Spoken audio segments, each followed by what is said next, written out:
There comes a point when two responsibilities that once fit together no longer do. Nothing breaks. There is no crisis forcing a decision, but the weight has changed. As a caregiver, you may still be serving faithfully in a ministry you have carried for years. The work is good. The people matter. The responsibility has meaning. At the same time, the care needs at home are increasing, slowly, steadily, almost invisibly. More supervision is required. More decisions fall to one person. The margin disappears. What makes this difficult isn't the emotion, it's the decision. Two forms of responsibility are pressing against each other, and the caregiver is standing in the middle, trying to hold both. Hey, Christian Care Companion. Welcome back to Dementia Caregiver Support for Christians. This is the podcast where we advise Bible-believing Christians through the real burdens of dementia care, the conversations that get harder over time, the decisions that carry weight, the emotions that surface when responsibility stretches beyond what was once required. Today's episode focuses on Doris, a real wife facing a real decision. Doris has been serving faithfully in ministry for years, while also caring for her husband as his dementia progresses. Nothing dramatic has happened. There has been no collapse or breaking point, but over time, the demands of caregiving have changed. And the question she is now facing is not whether she loves her ministry, but whether both responsibilities can still be carried by the same person in the same way. As this podcast continues, you may notice the tone settling into something a little more deliberate. We are moving away from coaching-style conversations towards a clear Christian dementia care advisory, focused on helping you see your responsibility honestly, rather than managing emotions or chasing the world's outcomes. And beginning at the end of January, these episodes will be released once a week to create space for depth, for clarity, and careful thought. What you'll hear in today's episode isn't a dramatic decision or an emotional resolution. It's the moment when responsibility has finally been named, when what was once chosen has quietly become absorbed by default, and when the cost of continuing without discernment can no longer be ignored. Nothing here promises ease. Naming limits risks disappointment. It may mean change. It may even mean the end of something good. This episode doesn't rush to resolve that tension. It allows it to stand because discernment is often costly before it becomes clarifying. And as you listen, pay attention to where responsibility is actually resting, not where it has always rested, and not where it is the safest to keep it. And when you find yourself facing a similar collision and need help seeing clearly, you can visit thinkdifferentdementia.com and schedule your own DigniCare Solutions session. Now, let's hop into this episode with Doris. Hello, Miss Doris. I am excited. Doris and I met earlier this week, so I know a little bit about her story, and I'm actually going to be able to remember a bunch of it. And so I'm going to take you through a structured process that I take everybody through. One thing I'm working on, and if I had this accomplished, it would help, which is to get out of some of the activities that I'm involved in so I can spend more time with my husband. So if I have that accomplished in 6 months, which I plan on, that would make it easier. So I don't have so many other things on my mind and taking my time. Okay. So, what is standing in your way of achieving that? Commitments that I have. Okay. Can you speak about those commitments a little bit more? Well, the big thing is I am in charge of a ministry at church, Operation Christmas Child Shoe Boxes. I don't know if you know that. Hmm. We do about 800 boxes, and this is the busiest time right now. We have a month to complete everything, and I'm um, in charge of our celebration Sunday in the middle of November, and collecting all the boxes, getting them to drop-off center. Once that's done, I'm hopefully I said this last year, and it didn't happen.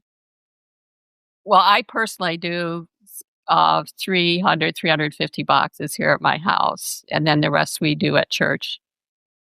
And I am trying to uh, stop doing that, which is hard because it's something I love. At least cut Okay. down to a more reasonable amount. I want to continue some because my husband enjoys helping me with that, but with everything else that's happening, it's just getting overwhelming. So, Okay.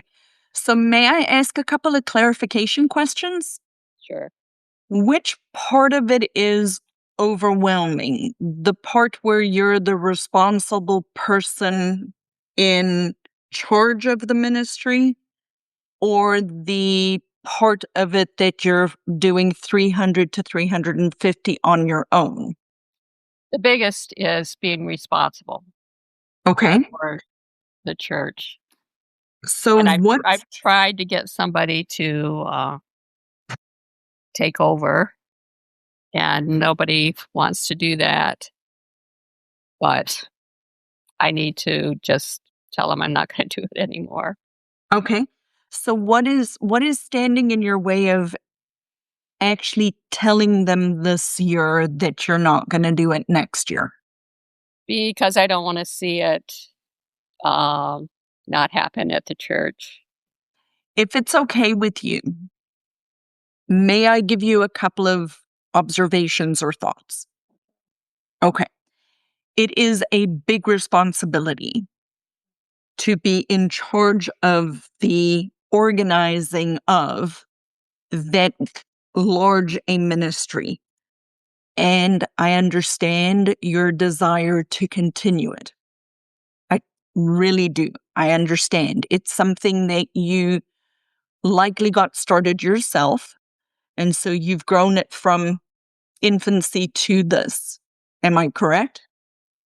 Correct. Okay. And so the thought of something that you have built not continuing on in the future must be very sad. And I recognize that. So one option is to bring on somebody and mentor them and share the load for a year with the intent that they take over. Yeah, Another I've already done that. Okay, and They did that well did it they won't take over. They're doing part of it, the packing party at church, but they won't take over the whole ministry. I They've been on board a couple years now. okay. Have you directly actually said these words to the effect of your words, not mine, Miss Doris, but my husband is living with brain changes and this is my last year. I cannot keep doing this. I have not said those words yet. Okay, that's the first step. There are two places you can start with the person you have been mentoring and say to them, I've been working with you on this because my husband has brain changes that are going to continue to get worse and I cannot keep doing this. I have to give it over to someone else or it's going to fall by the wayside. Is this something that you are willing to do? And if they tell you no, that's okay.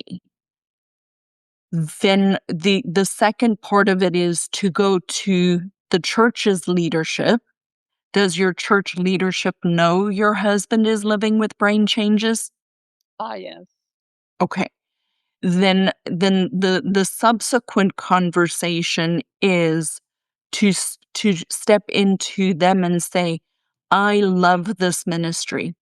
I want this ministry to continue. And I cannot be the one that continues with the ministry because my husband's needs are increasing. At the end of this year, I have to stop doing this. It's too, it's not even the time, right? It's the burden. It's the additional burden. And put it squarely back in their wheelhouse, because if it is a ministry that the whole church appreciates and gets behind, then maybe with the help of the leadership, they can help you either identify or find another person who will step into your capacity. I anticipate that there's going to be still a season at the beginning of next year where you're potentially training someone else or helping mentor someone else.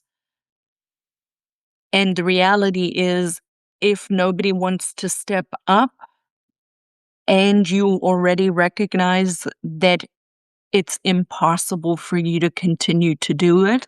His wife was diagnosed with dementia this last year. So they're kind of in the same situation Mhm. that I'm in. And our pastor is leaving in March, so we're having a change Okay. of leadership. So there's a lot of things happening right now that makes it more. I understand. And Miss Doris, the only thing that you can control is what you decide to do. And if it's October 2025 and you already feel that this year is a burden with the care needs and the requirements to help your husband, next year is going to be harder. So we have to do something different. And sometimes those decisions end up having consequences, right? And it may mean that in this season of the church, of the life of the church, in your particular life, that this particular ministry does fizzle out. And that's okay. Though they're hard things, but the Lord already knows that you cannot do this, that no one else is stepping up exactly where the leadership in your church is. And so the desire to do these things is good and right and wonderful. But just like every time and season in our life, things change. You know, there's a time and a season in our life when, for example, we have more energy to maybe be in the nursery. Well, I don't know about you guys, but I don't have the time and the energy to be in the nursery, right? It was a season. And so this ministry might be a season in your life that is coming to a close. And so I want you to just, like I said, earlier when we spoke, these are just suggestions and recommendations.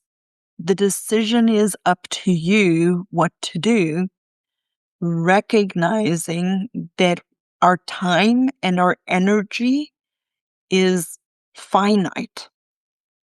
We have a limited amount of time and energy. And so if it's already getting to the point where your time and your energy is being strained with this ministry, then we have to look at what we can do differently. Well, I think I do need to just come out and tell those that are involved that I am not going to do this another year. This is my last year. Mhm. And I know from being in ministry over the years, sometimes someone steps up when they know that it's going to end if they don't step into that spot. So, Mhm. so that's probably what I need to do. I think that sounds like a really, really good step. And when you do that, hop into the school group again and let me know what happens, because I'm going to be very curious. All right, Miss Doris, thank you for being here. I'm excited that you are in our community. I love having you there. Thank you for listening through Doris's story. If you have stayed to the end, you may recognize something familiar, not in the particular details, but in the weight of the episode. The sense that responsibility has shifted, even if nothing outward has broken yet. The quiet pressure of a decision that has not yet been named. What Doris needed in this moment was not motivation or reassurance. She needed clarity, a way to see what responsibilities was hers to carry and what was no longer belonging in her hands. That is exactly what a Dignacare solution session is designed to provide. It is a focused advisory conversation in 15 minutes where we look at one real issue you are facing today, one decision, one burden, one conversation, or one emotional pressure point, and to see it clearly, honestly, and faithfully. Not to fix everything, not to manage your emotions, but to help you carry what you have been entrusted to carry. If this episode surfaced something you need help seeing clearly, you can schedule a Dignacare Solutions session at thinkdifferentdementia.com. Thank you for listening today and for carrying the responsibility of your loved one living with dementia. And as I end all my episodes, may the Lord bless you and keep you, and I will see you in the next episode.